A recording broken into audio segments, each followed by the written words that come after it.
Hola, ¿me escuchan? Sí, doctor. Ya, vamos a esperar un minutito que todos puedan ingresar y continuamos con la clase, ¿ya? El Bluefield 4K.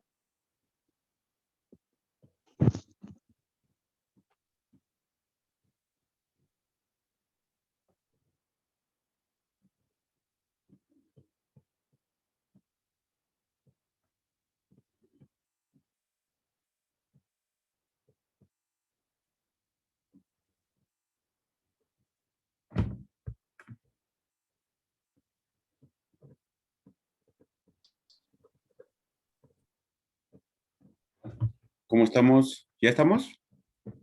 Empezamos, ¿no? Sí, Sí, doctor. sí, doctor. Ya. Entonces vamos a continuar esta otra mitad de lo que son las hemorragias. Estamos en desprendimiento de placenta normalmente insertada. Vamos a hablar de la fisiopatología que se inicia con una hemorragia en el interior de la decidua basal, de la que comienza a disecarse, es decir, el sangrado es en relación a la cara materna, es decir, la placenta hacia el útero, ¿verdad? Entonces el sangrado se va a venir hacia ahí. Este sangrado va a comenzar a disecar, dejando una fina capa adherida al miometrio, y esa es la característica fisiopatológica que es el DPPNI. Este hematoma al expandirse produce separación y compresión y destrucción de la placenta adyacente. Es otra característica de lo que es el DPPNI. Puede ser un hallazgo posterior al alumbramiento. Ha habido casos en donde nosotros hemos atendido partos y al revisar la placenta, porque es una técnica que nosotros hacemos, revisar la placenta, verla, los cotiledones también para ver la integridad de las membranas ovulares, nosotros revisamos y ahí se puede, muchas veces se ha evidenciado que esa paciente en trabajo de parto tenía un cierto grado de desprendimiento, ¿no? Entonces también se puede hacer evidente cuando revisamos cuando se ha producido el parto. En caso de un hematoma, dice que hasta alcanzar el borde placentario, es decir, se puede exteriorizar. La paciente va a experimentar un sangrado hacia afuera del canal vaginal con el embarazo dentro. Ya no sé si me estoy dejando entender. Generalmente el hematoma o el sangrado es de la placenta hacia el útero, ¿ya? Y se forma un coágulo retroplacentario. Pero muchas veces, como se está disecando la placenta hacia el útero, se llega hasta el borde de la placenta y como les digo aquí, el sangrado se va a hacer más hacia, se puede exteriorizar, se puede evidenciar la salida del sangrado, que tiene unas características que también les voy a explicar, con lo cual nosotros vamos a hacer el diagnóstico diferencial con la placenta previa, por ejemplo. ¿Ya? A la inversa, si el hematoma no logra disecar el margen de la placenta, se abre camino hacia la cavidad amniótica o polo cefálico fetal, comprime el segmento y se puede presentar como una hemorragia oculta, ¿ya? Es otro estado fisiopatológico también de lo que puede ocurrir cuando se está desprendiendo la placenta. Y eso es una de las cosas peores que puede ocurrir, que la placenta no salga hacia afuera. Si no sale hacia afuera, lo que se va a formar es un útero de Courvalier que se caracteriza porque hay un infiltrado hemático entre las fibras del músculo uterino, que les voy a mostrar más adelante en qué consiste. ¿Cuáles son las manifestaciones clínicas del DPPNI? Bueno, dentro de las manifestaciones clínicas, principalmente vamos a encontrar esta triada sintomatológica de lo que es el DPPNI. Hay dolor abdominal de comienzo brusco, intenso, localizado en la zona del desprendimiento. Si se dan cuenta, tenemos una característica clínica de lo que es el DPPNI. Ustedes se acuerdan de lo que hemos hablado de la placenta previa. En la placenta previa no hay dolor abdominal. Hemos dicho que el sangrado es espontáneo, es indoloro. En este caso hay dolor abdominal intenso y localizado en el área donde se está produciendo el desprendimiento. En relación al sangrado, el sangrado genital, que se va a presentar en el 80% de los casos, es de color rojo oscuro. En la placenta previa era color rojo rutilante, en este caso es rojo oscuro, sin presencia de coágulos. O si hay presencia de coágulos, generalmente son muy lábiles. Hay irritabilidad, es la clásica del DPNI, de un desprendimiento de placenta normalmente insertada.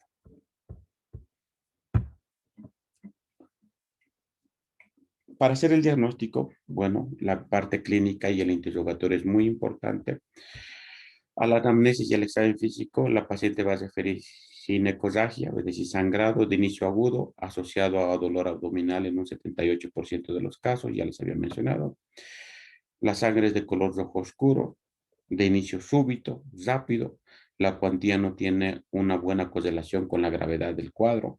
Puede que la paciente esté sangrando en forma lenta hacia afuera por los genitales externos, pero sin embargo el coágulo retroplacentario se está formando, entonces la gravedad no es como se ve en relación al sangrado que se está exteriorizando.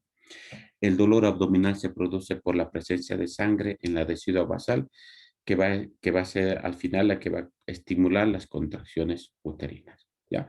Entonces, como les mencionaba, la paciente va a tener hipertonía y policistolia que se va a presentar en un 20% de los casos. Ese útero es duro, es un útero leñoso, como les había mencionado. En este caso, ahí sí hay compromiso hemodinámico del feto, hay una pérdida del bienestar fetal, lo que se conocía como sufrimiento fetal en un 60% de los casos. Por este motivo, el DPPNI es una urgencia obstétrica que hay que tratar de actuar lo más rápido posible. ¿Ya? Como se está formando un coágulo retroplacentario, entonces la altura uterina va a estar aumentada, ¿verdad? Es otra característica clínica también de lo que ocurre en el DPP-NEI. El examen pélvico, una vez descartada la placenta previa, que es una de las condiciones obstétricas con la cual nosotros tenemos que hacer el diagnóstico diferencial, se puede realizar una visión con espéculo para buscar desgarros vaginales, cervicales o evaluar el sangrado vaginal, ¿no? Entonces se tiene que tratar de descartar estos diagnósticos diferenciales de la misma manera que hemos hecho con la placenta de tipo previa, ¿no? Entonces, lo que yo quiero que ustedes sepan que las características clínicas de una paciente con DPPNEI, uno es el sangrado, en segundo lugar está el dolor, es un dolor fuerte, va a producir mucha molestia en la paciente. A la palpación del útero a través de la pared abdominal, obviamente, es un útero hipertónico, es un útero duro o puede ser un útero con policistolia, que tenga muchas contracciones en 10 minutos, ¿no? Entonces son las características que nosotros tenemos que evaluar. El sangrado, como les había mencionado, es de color rojo oscuro. Es un sangrado que puede no ser abundante, pero eso es un sangrado que a veces nos hace confundir y no está en relación a la gravedad del cuadro que la paciente está presentando. El sangrado les había mencionado que generalmente no tiene coágulos, pero si hay coágulos, estos coágulos son muy lábiles, se destruyen muy fácilmente. Entonces son otras cosas que nosotros tenemos que evaluar cuando tengamos este tipo de pacientes. El diagnóstico nosotros lo podemos confirmar con ayudarnos a confirmar después de todo el examen clínico que hemos hecho con un examen ecográfico. Como les mencionaba, la ecografía por su accesibilidad y su bajo costo es muy útil también en este tipo de pacientes, ¿no? Aunque puede ser poco sensible porque ahí están muchas estructuras que nos pueden hacer confundir también, ¿no? Pero también nos ha servido, ¿ya? Es uno de los, sobre todo principalmente para descartar que no se trate de una placenta de tipo previa. ¿Cuál es el manejo de una paciente con DPPNEI? Con feto vivo, es decir, la paciente está con sangrado, hay mucho dolor, hay alteraciones hemodinámicas maternas y el feto está vivo, entonces en este caso, en el 80% de los casos, se presenta en formas leves a moderadas de PPNA y mucho va a depender de las semanas de gestación que sea el feto. Si el estado hemodinámico materno y fetal no está comprometido, entonces lo que tenemos que hacer, mayor a las 36 semanas, nosotros interrumpimos el embarazo. No necesitamos llegar a las 37 semanas. Ya les había mencionado, a las 34 semanas de gestación, el feto ya empieza a producir corticoides y por este motivo, a partir de las 34 semanas, el feto ya puede, si se tiene que interrumpir el embarazo, ya está con corticoides, ¿ya? Y nosotros a las 36 semanas, si nosotros tenemos un cuadro de DPPNI, nosotros mejor interrumpimos el embarazo. el feto va a estar mucho mejor fuera que dentro del útero. Aquí tenemos el problema entre las 32 y 36 semanas de gestación con maduración pulmonar. Si la paciente está madurada, como les había mencionado, con corticoides, como ser la betametasona o la dexametasona, la conducta también es interrumpir el embarazo. ¿Ya? Eh, Ahora, si el embarazo está de menos de 32 semanas de gestación y el feto no tiene una buena madurez pulmonar, entonces en esto tenemos que evaluar si lo mejor tal vez sea con esta paciente hacer uteroinhibición, es decir, hacer que esas contracciones uterinas no continúen, cortar las contracciones uterinas por lo menos hasta que nosotros podemos inducir la maduración pulmonar, ¿no? Esto obviamente tenemos que monitorizar a la paciente, monitorizar los signos vitales de la paciente, hacer una monitorización estricta de lo que es el bienestar fetal.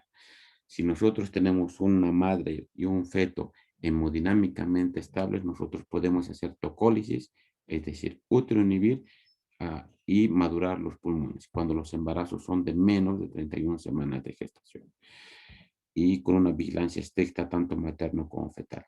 Si hay alguna alteración hemodinámica y es menos de 31 semanas, la conducta va a ser interrumpir el embarazo, ¿no?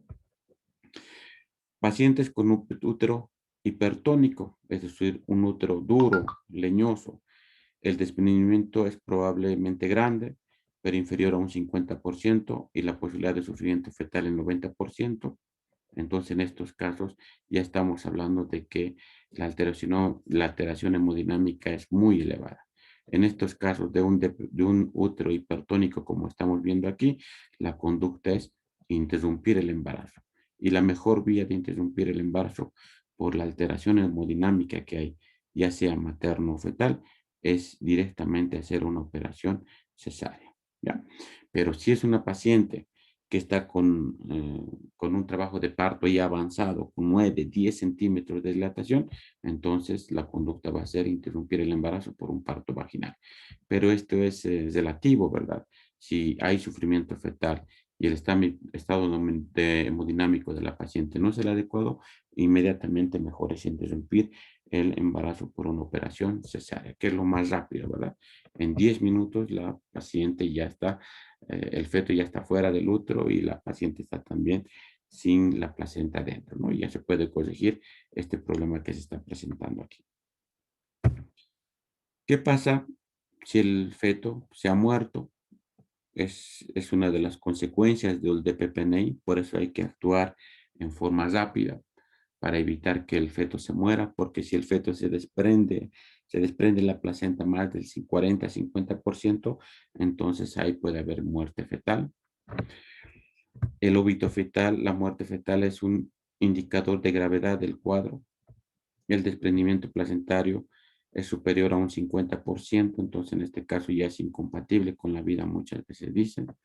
O la pérdida de sangre es superior o alrededor de 2.500 ml y la posibilidad de una coagulación intravascular también sea elevada en un 30% de los casos.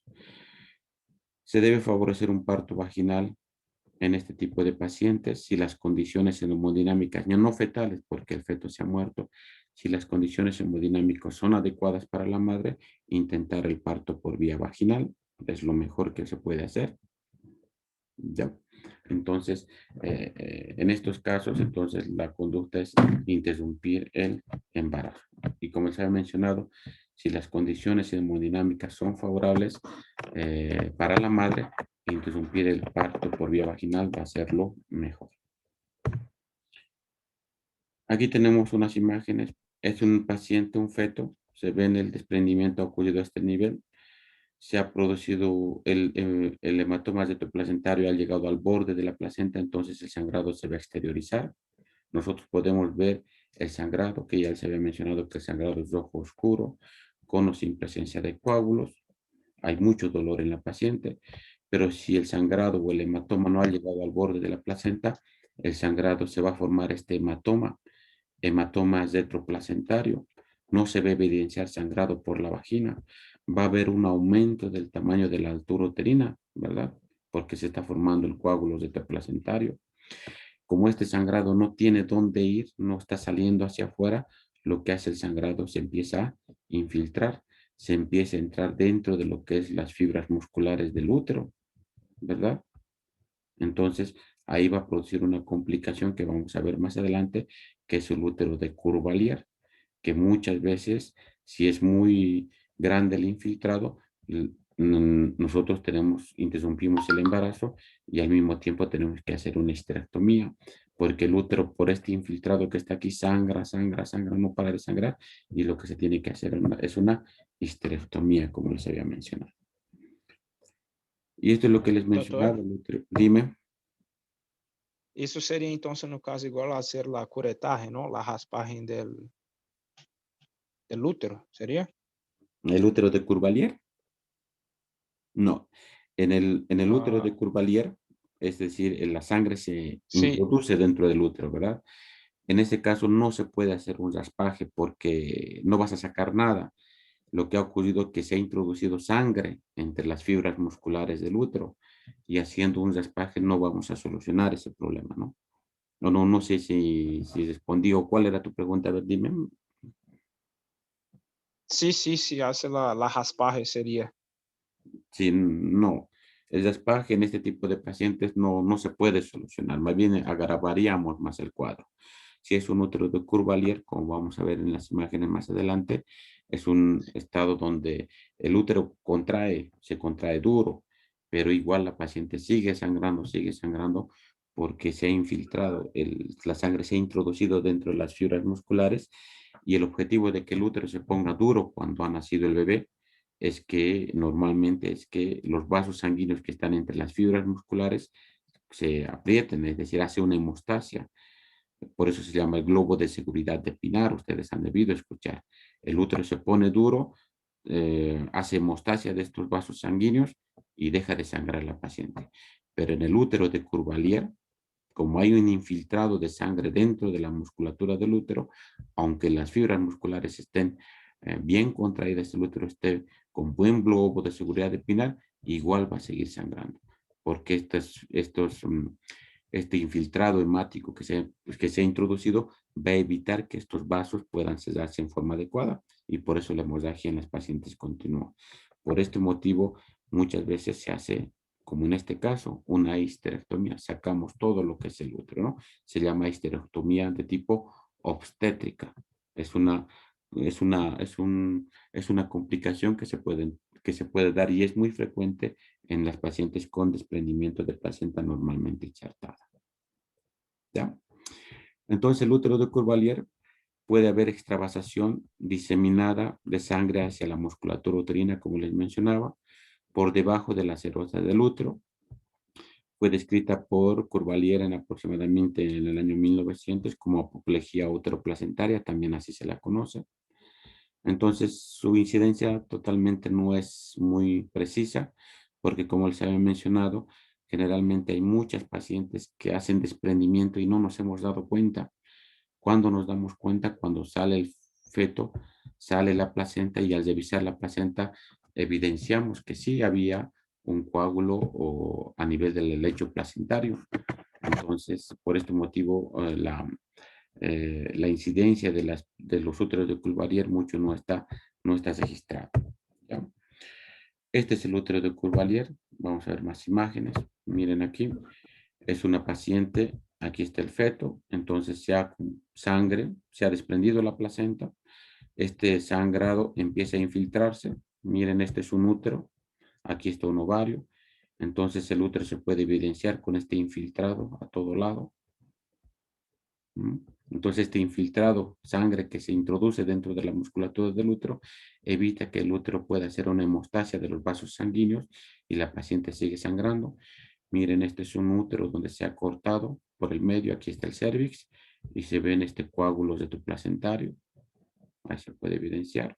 Entonces, son úteros que han sufrido mucho, ¿no? Aquí es una paciente, miren. Aquí han hecho una cesárea.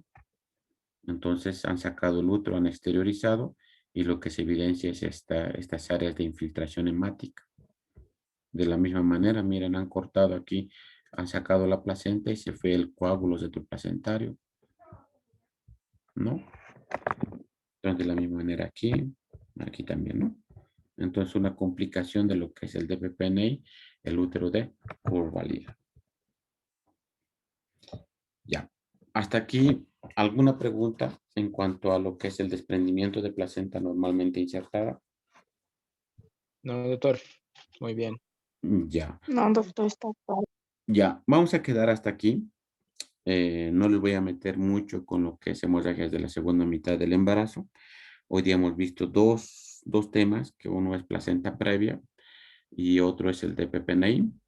Para el día de mañana, si todo está bien, vamos a dar el tema de ruptura uterina, que es el siguiente tema que está aquí, y basa previa. Esos dos temitas más damos y vamos a terminar con lo que son las hemorragias de la segunda mitad del embarazo, ¿ya?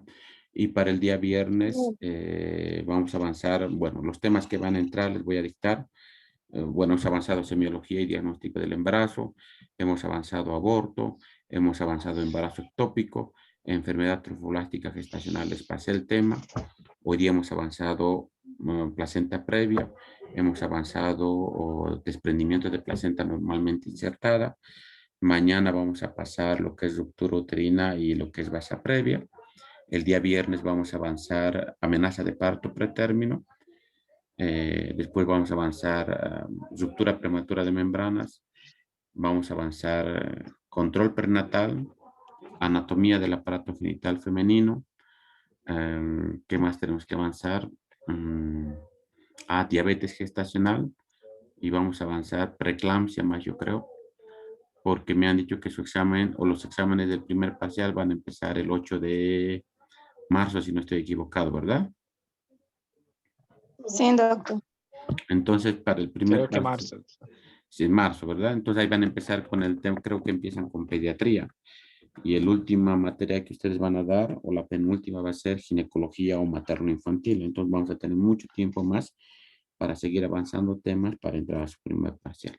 Pero yo estuve calculando, más vamos a entrar con unos 16 a 18 temas para su primer parcial. ¿Ya? Bueno, si tienen... 18, doctor. Sí, entre Doctor. 16 a 18 temas estuve calculando. Dime. Este tema de hoy va a nos enviar al Telegram, por favor. Claro, no, todos los temas y las diapositivas yo los mando al Telegram. Ya. De eso no se preocupen. ¿Ya? Ya, doctor, gracias. Ya, listo. Ya, Entonces, doctor. un favorcito. No sé, creo que es el problema que yo tengo es el internet de mi casa, ¿verdad? No, allá es donde tengo problemas. Miren, ahora con el internet aquí del hospital no he tenido ningún problema. Entonces ojalá que mañana no tenga problemas para darles la clase. O hay posibilidades de que adelantemos la clase mañana. ¿A qué horas, doctor? ¿A mediodía puede ser? ¿O tienen clases ustedes? Sí, tengo práctica, doctor. Doctor. Hay práctica, doctora, a esa hora. Tenemos práctica, sí. Ya, a ver, o si no, yo voy a ver la manera de darles la clase de mañana en el horario nomás que tenemos, ¿ya? A ver, vamos a intentar, ojalá que todo vaya bien. Ya, doctor. Ya, doctor, está bien, gracias. Listo, chicos, entonces Está nos bien, vemos. doctor. Cualquier duda, Buenas cualquier noches, pregunta doctor. que tengan, Buenas me hacen noches. saber por el grupo, ¿ya? O en forma individual. Vale. Sin ningún problema.